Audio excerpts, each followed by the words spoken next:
Bonjour Alexei Kochetkov. Vous avez préfacé un livre prophétique signé par Stanislav Bychok sur l'arrivée du parti néo-nazi Svoboda au Parlement ukrainien, la Rada, en 2012. Puis, dans la foulée, vous avez coécrit avec le même auteur Néo-Nazi and Euromaidan from Democracy to Dictatorship. Les néo-nazis, je traduis en français, et l'Euromaïdan, de la démocratie à la dictature. Il est de bon ton, ici en France, de relativiser ou même de nier l'influence des néo-nazis dans le pouvoir actuel en Ukraine. Et c'est vrai que Svoboda a disparu des écrans radars depuis les élections anticipées à la Rada fin 2014. Вы написали пророческую книгу о свободе, партии «Свобода». Вы говорили, что вы описали нацизм и влияние нацистских партий, но знаете, что в моде во Франции уменьшать роль неонацистов в украинской власти. Fini? Et c'est vrai que Svoboda a disparu des écrans radars depuis les élections anticipées à la Rada fin 2014. Qu'en pensez-vous? Свобода немножко исчезла из, ну, скажем, из сообщений, из эфира, из СМИ западных. Что вы думаете об этом? Ну, дело в том, что да, партия «Свобода», она уступила. Oui, c'est vrai. Le parti Svoboda a laissé la place à des partis qui étaient beaucoup plus capables de mobiliser des gens et capables de résister. Mais ça n'a pas du tout résolu le problème du nazisme en Ukraine. Car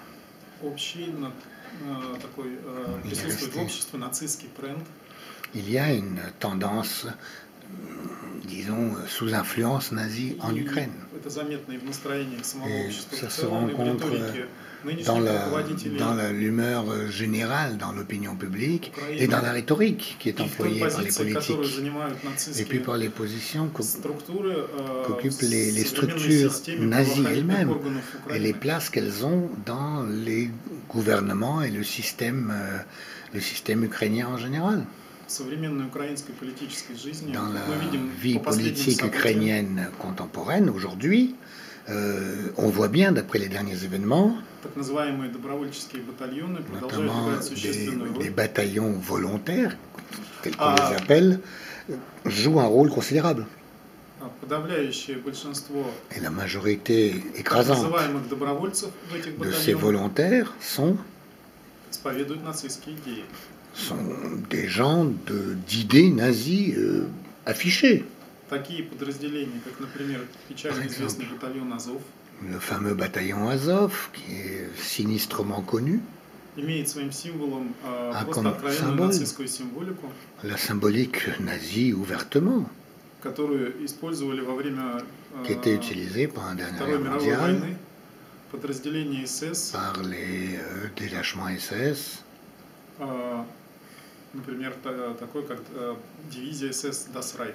Comme la division SS Das Reich, par exemple, pour la Rune du Loup. Ils ont exactement la même symbolique. Et les dirigeants de ces bataillons ne dissimulent pas qu'ils sont des partisans convaincus du national-socialisme. Et ces gens, aujourd'hui, ont reçu la possibilité de prendre d'une manière légale des armes dans les mains et de tuer leurs compatriotes pour des raisons politiques et raciales et ethniques.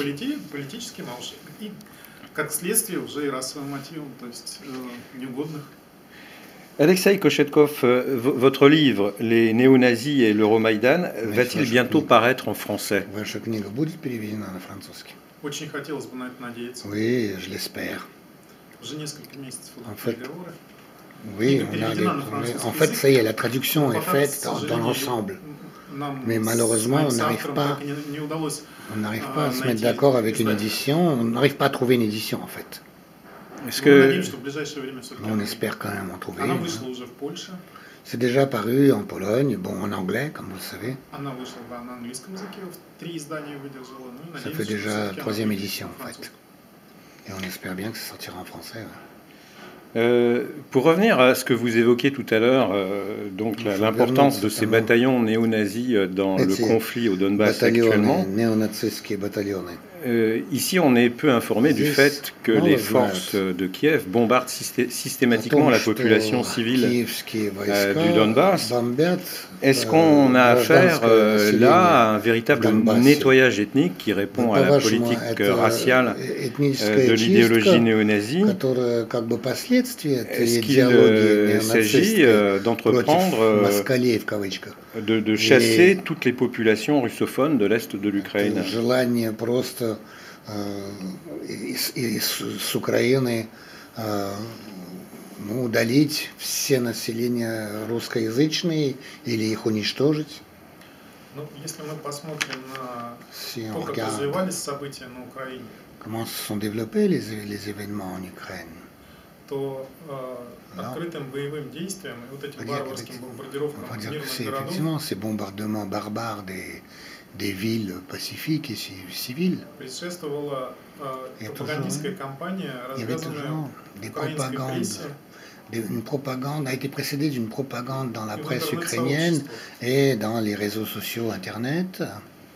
Практически можно говорить о том, что в начале 2014 года dès le début de на Украине началась настоящая антирусская и антидонбасская anti-russe et anti-habitants du Donbass, quoi. Различные представители украинской прессы и политического истеблишмента на перегонки доказывали La presse ukrainienne et l'establishment ukrainien essaient de démontrer que les gens qui habitaient dans le sud-est de l'Ukraine, c'était pas vraiment des êtres humains. Il y a plein de déclarations en ce sens, y compris d'ailleurs des gens très haut placés, comme le Premier ministre Yatsenyuk. Leshko, qui est un député, Tiagnibok, le chef du parti Svoboda, qui sont des membres du Parlement. Après la tragédie horrible d'Odessa du 2 mai, les réseaux sociaux ukrainiens étaient remplis de commentaires de joie qui se réjouissaient qu'avec ces sous-hommes, on est enfin arrivé à faire des brochettes.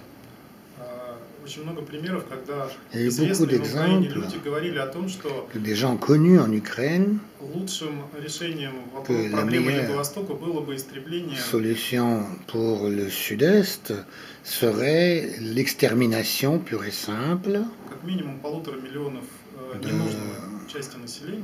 de 1,5 million d'une population totalement inutile. Alors le reste de la population inutile s'enfuirait d'elle-même, par exemple en Russie, vers leurs parents, qui eux aussi sont des Untermensch, quoi, des sous-hommes. Ce qui permettra à l'Ukraine de devenir plus monolithique, plus idyllique, pour pouvoir entrer dans l'Europe, pour que les valeurs européennes triomphent. Mais en Ukraine, la dernière fois que ce genre de valeurs européennes nous ont été infligées en Ukraine par les occupants nazis. Mais bon, là, ils n'avaient pas réussi à cette époque-là. Mais là, apparemment, leurs héritiers veulent sans doute prendre leur revanche. Et ils se dissimulent derrière le drapeau de l'Union européenne. Si nous regardons comment se développent les combats, on peut dire avec certitude que ce sont effectivement des nettoyages ethniques. L'armée ukrainienne n'essaye pas d'entrer dans les villes et libérer les localités ou des villes comme Donetsk ou Lugansk en essayant de chasser ceux qu'ils appellent des terroristes. Non, ils s'arrêtent dans les champs et se mettent à bombarder les villes du sud-est. en créant ainsi невыносимые для населения условия жизни des conditions de vie insupportables pour la population civile и вынуждая все больше и et больше obligeant количество ainsi людей les gens et de plus en plus de gens бросать свои дома à и уезжать. s'enfuir et à abandonner leur domicile, leur maison, leurs biens et à partir. Мне кажется, что это как раз очень C'est целенаправленная и продуманная exactement, тактика.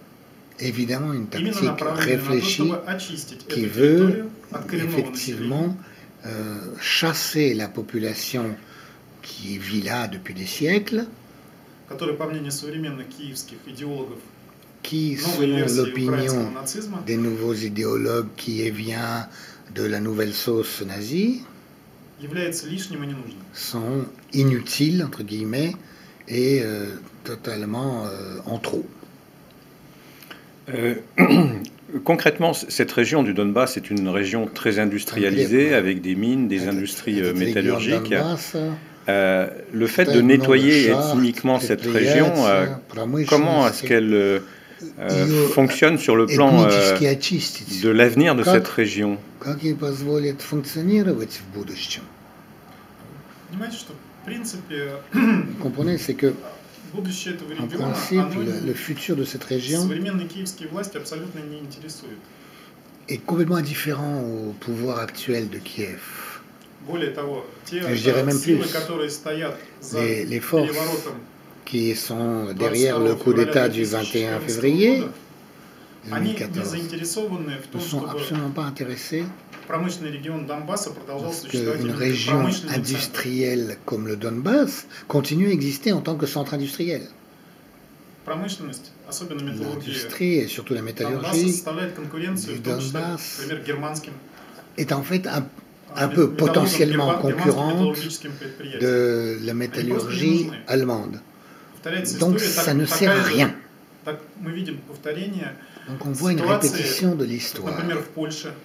C'était la même chose en Там Pologne, было par exemple, практически уничтожено польское судостроение, которое où la construction navale polonaise, par exemple, a été supprimée с германским parce qu'elle судостроением. pouvait concurrencer ou potentiellement concurrencer la construction navale allemande. Теперь у Польши нет судостроительной Eh отрасли. bien, maintenant, la Pologne n'a plus de construction navale. Точно так же, если бы планы C'est путчистов pareil, si les plans des полностью сбылись putschistes бы, s'étaient réalisés через какое-то complètement, время у Украины не было бы своей металлургии. dans un certain temps, l'Ukraine n'aurait plus de métallurgie. И в этих условиях люди, которые сейчас трудятся на Et этих dans ces предприятиях, они conditions, действительно les для gens них qui являются лишними. travaillaient dans ces industries Они пытаются et dans cette branche, évidemment, deviendraient выдавить этих effectivement людей за inutiles. границу, в Россию. C'est pourquoi ils essaient de les chasser, et de les Тем самым chasser, решив свои собственные проблемы. éventuellement les envoyer en Russie, de façon à avoir l'impression de résoudre leurs problèmes. On comprend que dans ces conditions, les gens du Donbass se soient insurgés et commencé une résistance armée à cette entreprise. Донбасс начали сопротивляться. И почему у них вооруженная оппозиция? Comment est née la résistance armée dans le Donbass et comment s'est-elle développée? Сопротивление в Донбассе. Очень важную роль сыграл все-таки события, которые до этого происходили в Крыму. Évidemment, les événements en Crimée ont eu une importance considérable. Дело в том, что нынешний Майдан, On peut dire que le Maïdan actuel, результатом которого стал государственный переворот, qui a conduit au coup d'État du с 21 самого février, начала проходил dès le под début, ультранационалистическими лозунгами. s'est passé assez rapidement sous des slogans ultranationalistes. Символом этого Майдана Et le symbole de ce Maïdan стал a été известный украинский коллаборационист времен Второй мировой войны, le collaborateur bien connu de l'Ukraine сотрудничавший с немцами, de la Deuxième Guerre mondiale, qui a collaboré avec les Степан Allemands, Бандера. qui s'appelait Stepan Bandera. Естественно, Évidemment, такая направленность Майдана Une telle не могла не orientation беспокоить du жителей Maïdan ne pouvait qu'inquiéter русскоговорящих регионов, les, таких как les Крым, populations russophones et évidemment la Crimée en tout Donbass. premier lieu. потому что et le люди Donbass понимали, en second что lieu. идеология вот этого Ils движения, comprenaient que которое стремится l'idéologie к власти, de ce на Украине mouvement любой ценой, qui voulait arriver au pouvoir à она n'importe quel направлена prix в первую очередь против России était orientée en tout premier lieu contre la Russie, и тех групп et украинского contre населения, la population ukrainienne которые тесно связаны с qui Россией est культурно très liée à la Russie du point de vue culturel et и historique ментально. et mentalement.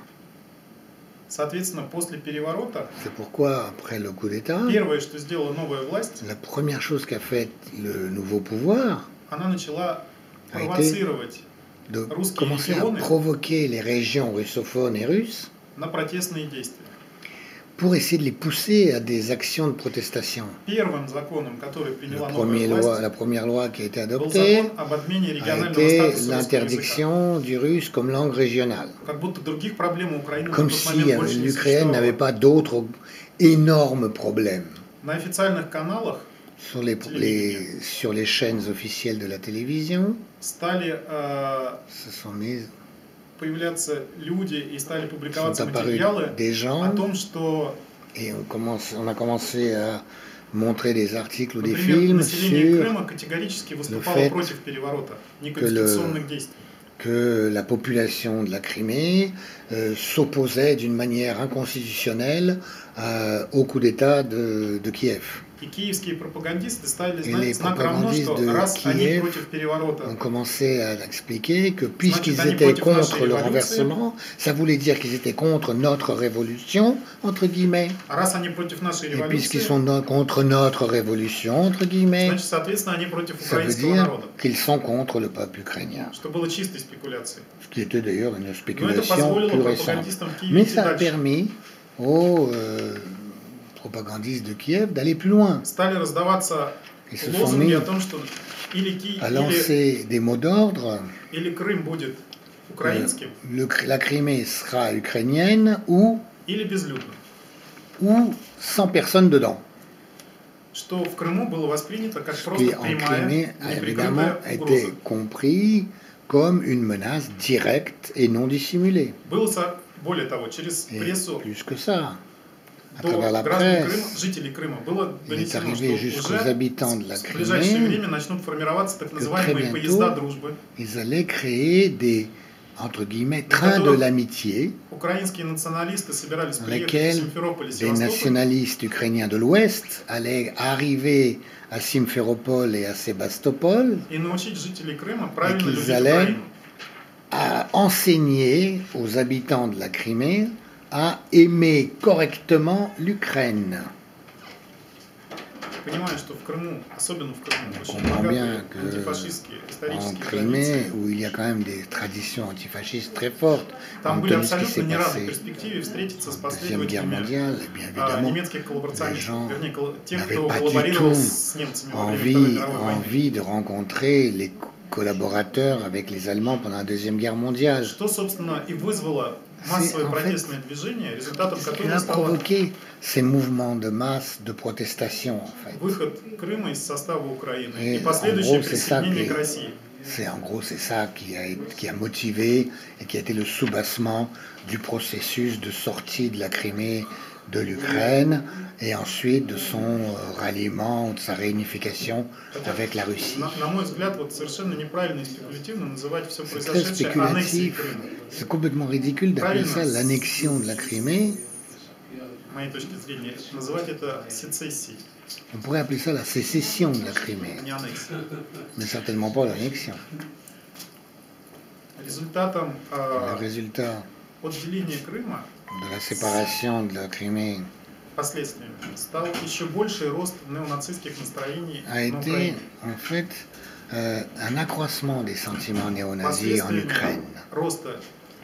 Et évidemment, la conséquence de cette croissance du sentiment nazi dans l'opinion ukrainienne a été la tragédie d'Odessa, quand des dizaines de protestataires ont été notamment brûlés vifs dans la maison des syndicats d'Odessa. Ça a été le signal pour le sud-est sur le fait que les nazis ukrainiens feront n'importe quoi pour écraser tout mouvement d'opposition ou de protestation. Et évidemment, surtout dans le sud-est ou le sud de l'Ukraine. Évidemment, des gens qui ne voulaient pas que leurs proches soient brûlés vivants, comme ceux d'Odessa, ont commencé à prendre les armes. Et sur le fond, les nazis ukrainiens dont le mot d'ordre essentiel était la sauvegarde de l'unité de l'Ukraine, ont exactement fait tout le contraire, pour détruire l'unité de l'Ukraine. Et leur démarche totalement aventuriste ont fait qu'une très grande partie de la population ukrainienne ne voulait plus avoir quoi que ce soit d'avoir avec eux. Et ont voulu s'éloigner de plus en plus de ce régime qu'ils considéraient comme nazi et criminel. Mais Alexei Kochetkov, la question était également, merci de cette réponse très développée sur les raisons de la naissance de cette résistance, mais concrètement, comment est-elle née sur le plan militaire, sur le plan tactique, et comment elle s'est développée jusqu'à créer une véritable armée? On le voit dans la liquidation de la poche de Debaltsevo actuellement. Les armées de la République populaire de Donetsk et de la République populaire de Lugansk sont bien formées et relativement puissantes. И в конце концов довольно, имеют могущество, в общем, по сравнению с украинской армией.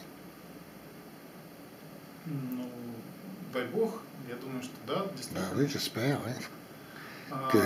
Но я хочу сказать, что вот сейчас, допустим, Российскую Федерацию обвиняют в том, что она par exemple, aujourd'hui, on accuse la Russie qu'elle y aurait introduit des troupes. Российская Федерация, в свою очередь, говорит о том, что там нет регулярных войск, но там есть добровольцы из России. Elle parle de volontaires venus de Russie et non pas de troupes régulières. Pour ceux qui connaissent les réalités de l'armée russe et soviétique, savent bien que dans l'armée soviétique, par tradition, il y a une très grande proportion d'officiers qui en fait viennent justement de ces régions du sud-est de l'Ukraine. Ces officiers-là ont tous fini leurs études en Ukraine du sud-est, puis ont servi en Russie, et souvent, à la fin de leur travail, à la fin de leur mission en Russie, ils restaient en Russie. Mais ils sont nés en Ukraine et ils restent en Russie. Il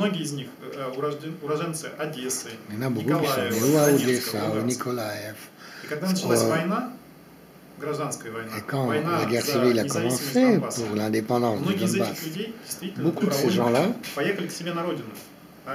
sont retournés volontairement chez eux, dans la maison.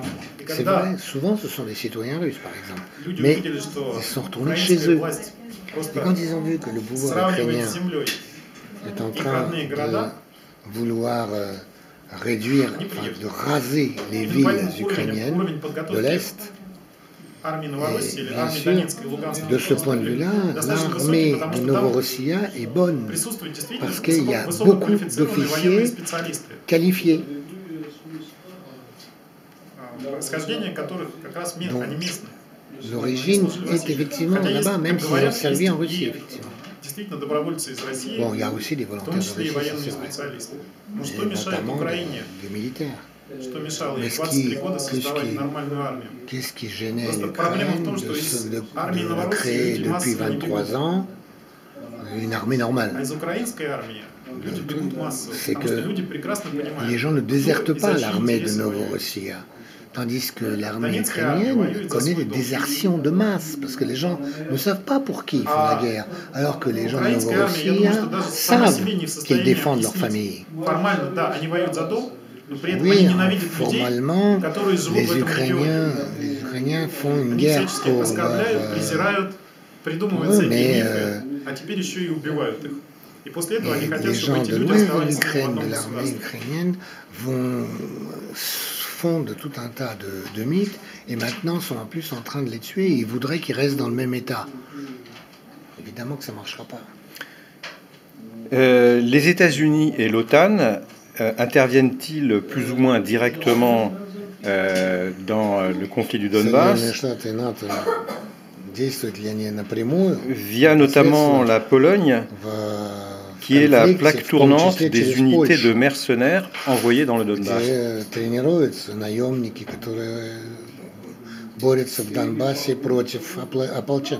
Oui,